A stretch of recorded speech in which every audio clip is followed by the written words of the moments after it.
Ok. Enfim.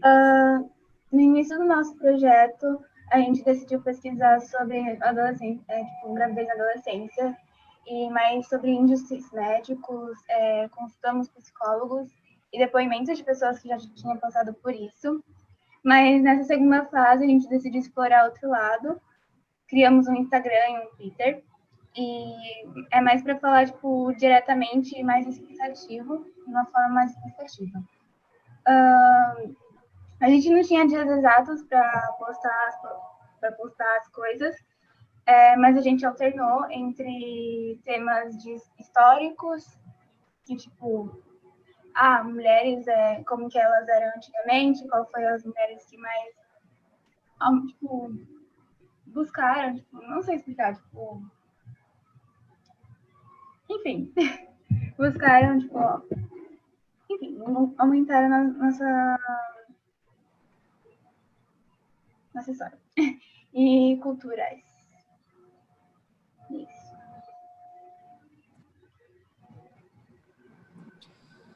Foram 3 etapas, utilizando como meios o Instagram, o Twitter e o Zoom. Criamos um perfil para falarmos sobre temas que envolvem empoderamento feminino. O nosso foco foi a força feminina, por isso o nome do nosso Instagram e do Twitter é Projeto Força Feminina. E através desse canal nós postamos algumas matérias que alternavam em questões históricas e culturais, como as mulheres que fizeram diferença na história, indicações de séries, filmes e músicas, entre outras. Além disso, os stories interativos com o público, como as enquetes, e as lives também. Tudo isso com a ideia de encorajar as meninas, que as fizessem perceber que elas são muito mais do que a sociedade as julga. E também teve nosso Twitter, que teve o mesmo objetivo do Instagram. E, por fim, a mesa redonda, que a Gi vai explicar melhor sobre.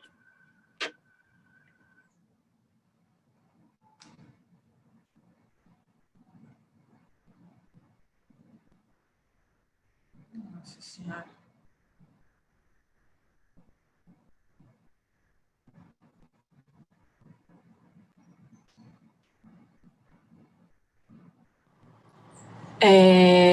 Eu vou falar sobre os objetivos.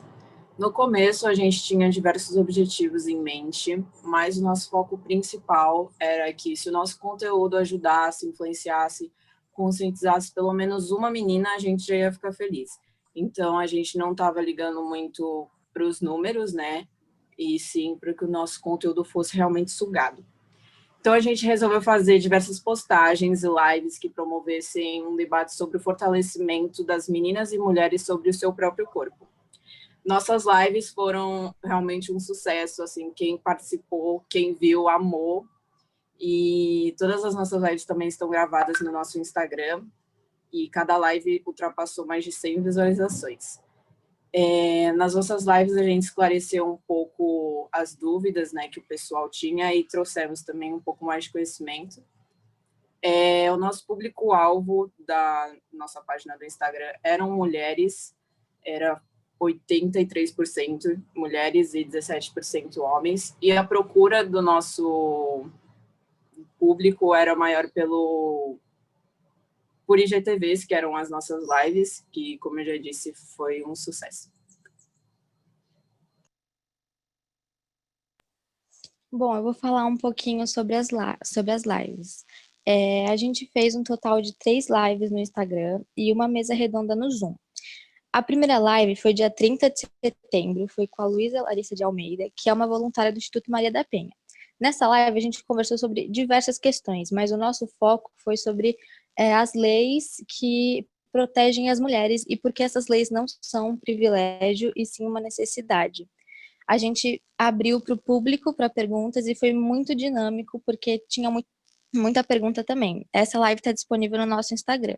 A nossa segunda live foi dia 23 de outubro, com a Gabriela Tálamo, e a gente conversou sobre literatura feminina e sobre o machismo estrutural, opressão, e como as mulheres são criadas num universo onde é tudo princesinha e são criadas para ser sensíveis, enquanto os homens são criados para serem os machões, durões, que não podem chorar na frente de ninguém. A gente desconstruiu um pouco essa ideia, demos exemplos de filmes, ela deu um exemplo muito legal sobre o filme da Ariel, que no filme a Ariel, ela tira a voz dela, dá para Úrsula, em compensação ela ganha um homem. Então é um negócio muito louco assim, e tá tudo explicado lá no nosso Instagram, também tá salva lá. No dia 4 de novembro, a gente fez uma live com a Kátia, Regina Rodrigues. A Kátia foi minha professora numa outra escola, e ela foi a pessoa que introduziu a educação sexual na minha escola, e a gente achou importante colocar esse tópico à tona, porque muita gente associa educação sexual num termo pejorativo, que muitas vezes não é o que a professora quer passar. Então a gente conversou muito sobre isso e sobre sentimentos e como o intelecto emocional de um adolescente se forma e como ele faz escolhas durante a vida. E é bem interessante, assim, tem muitas perguntas também, a gente abriu todas as perguntas para o público, e também está salva lá no nosso Instagram. Agora, falando sobre a nossa mesa redonda, foi dia 12 de novembro, na plataforma Zoom, teve, em média, duração de 1h40, assim, e foi incrível. A gente contou com as convidadas Kátia Regina Rodrigues, que é psicopedagoga, Isabela de Castro, que é advogada, e Carolina Pastorim, que é médica. Aí a gente teve uma convidada surpresa também, que foi a Gabriela Tálamo, que tinha feito a live comigo. Ela é feminista, e primeiro a gente começou com um assunto muito recente, que era da Mariana Ferrer. Como a gente estava com uma advogada, a gente achou interessante falar sobre isso, porque os termos da lei, de direito, são termos que leigos não entendem. Então, a gente primeiro pediu para que ela explicasse de um jeito simples, que todo mundo pudesse entender o que estava acontecendo e por que o termo estupro culposo. Depois disso, a gente falou muito sobre educação sexual e a necessidade de políticas públicas para a saúde da mulher. Essa parte da política pública para a saúde da mulher ficou com a Carolina Pastorim, que é uma médica, e acrescentou muito e falou que para a gente chegar nessa política pública, a gente tem muito que trabalhar. E sobre a educação sexual, ficou na parte da Kátia, que falou sobre... A gente também conversou sobre diversos assuntos que não englobavam esses assuntos também, mas o nosso foco era mostrar que a educação sexual não é algo que os pais pensam que é e que é necessário, assim como uma aula de inteligência emocional, como a gente está tendo agora com a Adriano, de empreendedorismo aqui. E a necessidade de políticas públicas para a mulher nem precisa comentar, né? Porque uma mulher que não tem um poder aquisitivo bom não vai conseguir achar uma médica, um hospital que tratasse dela. Então, a gente frisou muito isso. Essa live não está salva no nosso Instagram, mas se vocês quiserem, eu posso postar pedacinhos.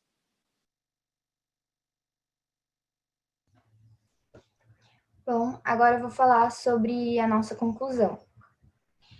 Como conclusão dessa nossa trajetória, nós tivemos muitos resultados positivos, como meninas percebendo que estão em algum tipo de relacionamento não saudável, o conhecimento histórico e social sobre a importância das mulheres na sociedade, o entendimento que meninas cuidam uma das outras, consciência sobre todos os nossos atos e como podemos fazer para transformar a sociedade em um lugar melhor.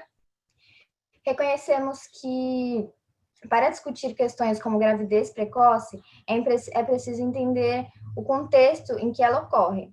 São muitas as causas, mas exploremos uma delas, a submissão feminina, construída ao longo da história humana, e percebemos que, em outro momento, será necessário inserir a participação masculina. Por fim, gostaríamos de agradecer todos os nossos colegas, professores e coordenadores que estavam presentes nas nossas lives. Eu queria fazer um agradecimento especial à Tati, que emprestou o Zoom e sempre apoiou nos bastidores das nossas lives, sempre estava presente. Queria agradecer a Fátima como nossa orientadora, a Vera, porque sempre estava lá nas lives também, eu vi o nomezinho. E todos os professores que entravam, eu sabia que estavam lá, sabe? Porque eu estava vendo e eu me sentia incrivelmente feliz. Porque as pessoas que a gente admira, que são vocês, né? São os nossos mentores, vendo a gente crescer e ajudando nesse crescimento, para mim é muito gratificante. Eu queria também agradecer as mulheres que fizeram as lives com a gente, né? Gabriela Tálamo, Kátia Regina Rodrigues, Isabela de Castro e Carolina Pastorim, porque elas foram essenciais no nosso trabalho. E a Luísa Larissa de Almeida, que também foi a nossa primeira convidada, E é isso, o nosso trabalho foi totalmente focado em ajudar as meninas a se sentirem seguras. A princípio, a nossa ideia do Instagram era para ser um Instagram privado apenas para as meninas. Mas eu acho que os meninos também precisam saber, sabe? Eles não têm lugar de fala, mas eles têm lugar de apoio. Eles precisam saber o porquê que a gente está lutando e como que eles podem ajudar nessa luta, porque a gente não vai conseguir sair dessa tão cedo e eu acho que qualquer ajuda é muito necessária. É isso, muito obrigada a todo mundo e todos os alunos que compareceram também nas nossas lives. E vocês fizeram trabalhos incríveis, eu vi muitas lives, foram muito incríveis.